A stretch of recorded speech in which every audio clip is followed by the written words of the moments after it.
समस्या त जीवनमा धरतीमा टेक्ने बित्तिकै आउने हो।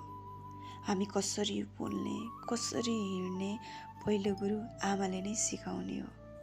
पहिला हामी खाली पाना हौँ जसमा आमाले पहिलो अक्षर सिकाउने हो।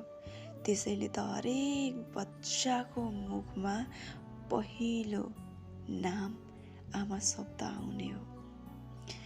छोरी छोरी जन्मिए नि आमालाई दोष, बच्चा बिग्रिए नि आमालाई दोष।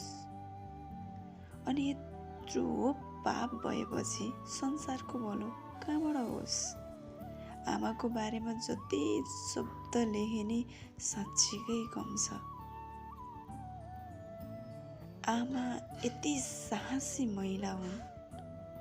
आफ्नो बच्चाप्रति दुनियाँले जति दोष लगाए पनि बच्चाको जीवन बनाउने दृष्टै दमदार दम छ।